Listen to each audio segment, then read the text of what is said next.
시청자 여러분 안녕하십니까? VOA 뉴스투데이 시작합니다. 최근 중국 정부가 한국에 고고도 미사일 방어 체계 사드를 추가 배치해선 안 된다면서 문재인 정부 시절 밝혔던 이른바 사드 3불 정책을 유지할 것을 요구하고 있습니다. 한국과 중국 외교장관 회담에서도 사드 문제는 거론된 것으로 알려졌는데 미국 내 전문가들은 중국의 이 같은 3불 정책 유지 요구는 한국의 주권을 침해하는 과도한 것이라고 비판했습니다. 또 한국은 국가안보를 위해 최선의 결정을 내려야 한다고 강조했습니다. 첫 소식 조은정 기자가 보도합니다. 중국 칭다오에서 열린 한중 외교장관 회담에서 양국 장관은 한중 간 외교안보 대화 2+2 차관 회의와 공급망 대화 등 양국 관계 발전 방안과 북핵 문제를 둘러싼 한반도 등에 대해 논의했다고 한국 외교부가 밝혔습니다.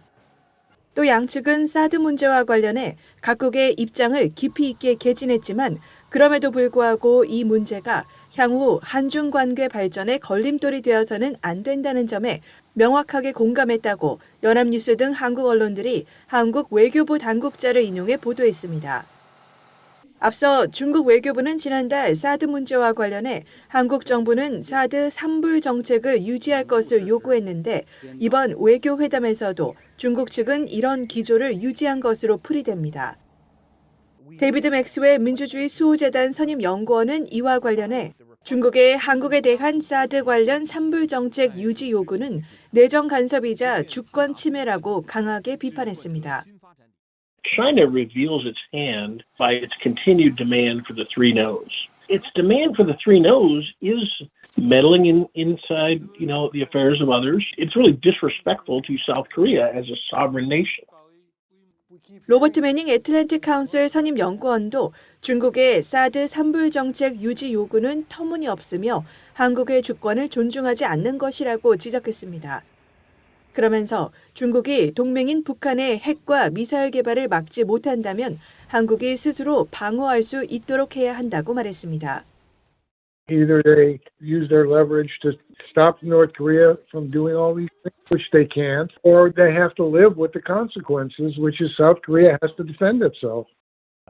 헤리티지 재단의 브루스 클링너 연구원은 한국은 국익과 국가안보를 위해 사드 추가 배치에 대한 원칙적인 입장을 중국 정부에 밝혀야 한다고 지적했습니다. So because there are really no new THAADs available for South Korea to deploy, I think rather than declaring that they will or won't deploy a THAAD, it's better for South Korea to say, well, we'll do what's in our national interest. We'll do what's best for national security of South Korea, and China should not interfere in that decision.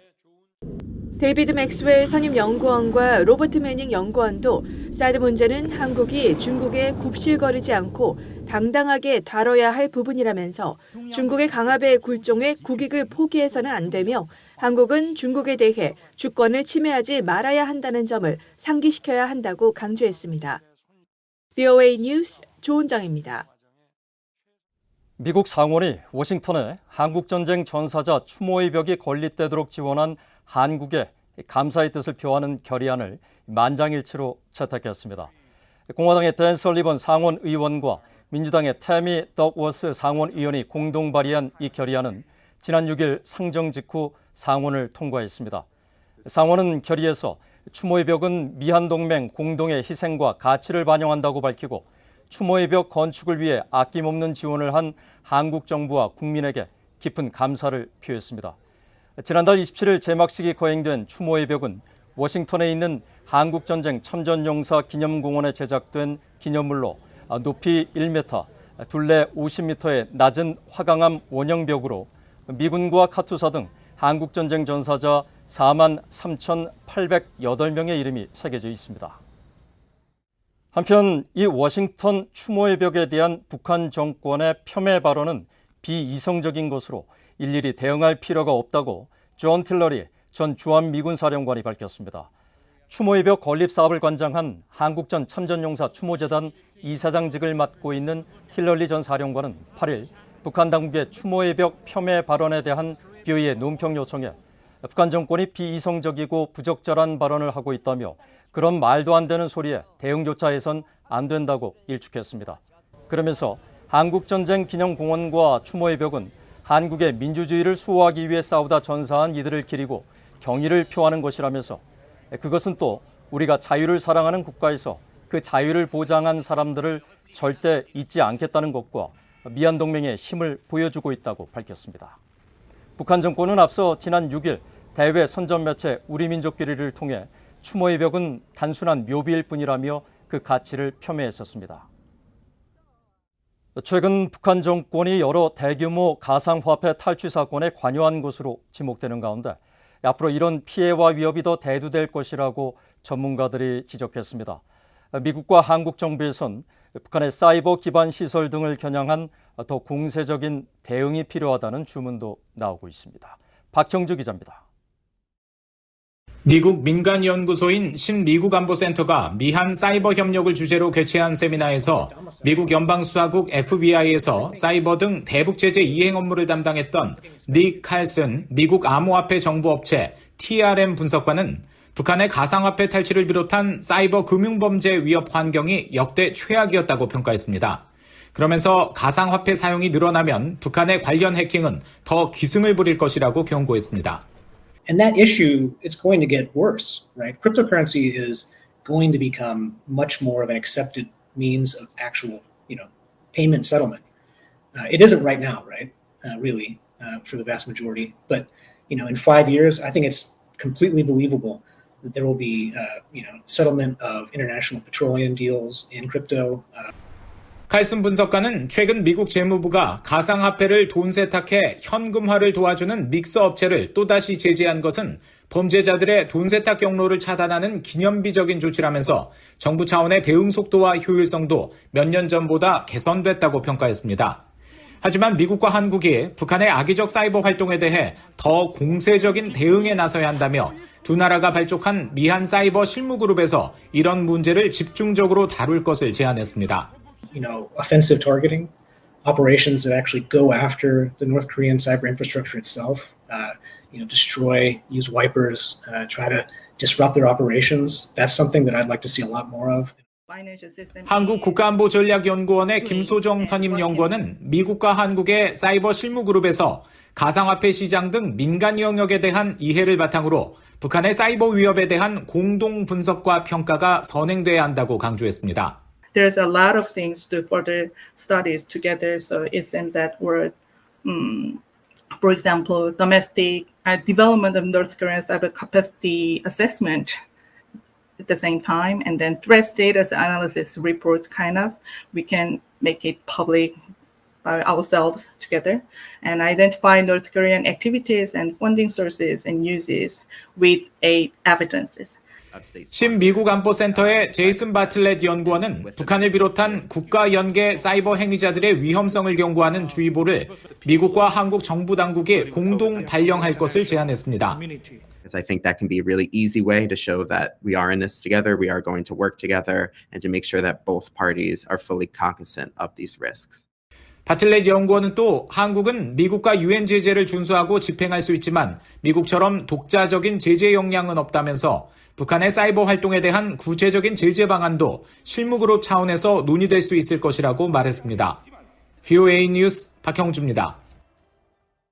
서울 유엔인권사무소가 지난 2019년 9월 서해상에서 북한군 총격으로 사망한 한국해양수산부 공무원 고 이대준 씨 사건에 대한 진실규명을 강조했습니다.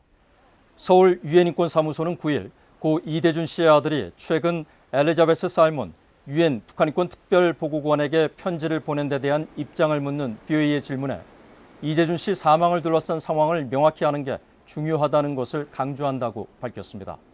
고 이대준 씨의 아들은 지난 2일 살몬 보고관에게 보낸 편지를 통해 아버지의 죽음과 유사한 사례가 발생하지 않도록 저희의 아픔과 북한의 실태를 널리 알려달라고 요청하고 북한은 사람의 생명을 코로나 바이러스로 취급해 비무장 민간인을 총살하고 시신까지 불태웠으며 아버지의 죽음조차 확인하지 못했지만 대한민국의 문재인 정부는 월북자란 오명까지 씌워 그 죽음을 정당화시켰다고 비판했습니다.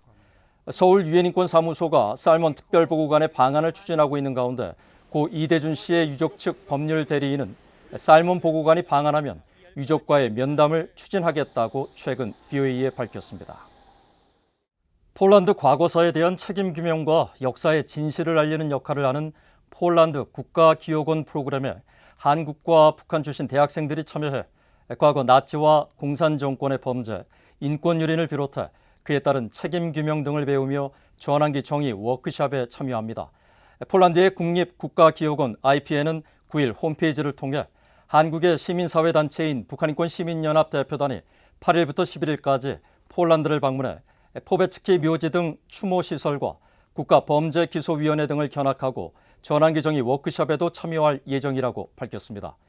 이와 관련해 폴란드 출신인 북한인권시민연합의 유안나 호사냐 부국장은 9일 VOA에 한국 내 남북한 출신 대학생 각각 3명 등 6명이 인솔자 3명과 3주 동안 폴란드와 독일, 네덜란드 등 3개국을 방문한다고 밝혔습니다. 그러면서 폴란드 국가기록원은 나치와 공산정권의 범죄 행위에 대한 책임 규명과 조사, 기소권, 과거사 기억 정책 등 다양한 활동을 하고 있어 한국의 젊은 세대에 큰 도움이 될 것이라고 강조했습니다. 호사냐 부국장은 이어 북한 내 반인도적 범죄와 대규모 인권유린, 피해자와 가족의 존엄을 세우고 진실을 규명하는 등 중요한 전환기 정의 과정이 남아있다며 이와 관련해 네덜란드 헤이그의 국제사법재판소와 국제형사재판소 등도 방문할 것이라고 설명했습니다. 이상으로 VOA 뉴스투데이를 마칩니다. 시청해주신 여러분 고맙습니다.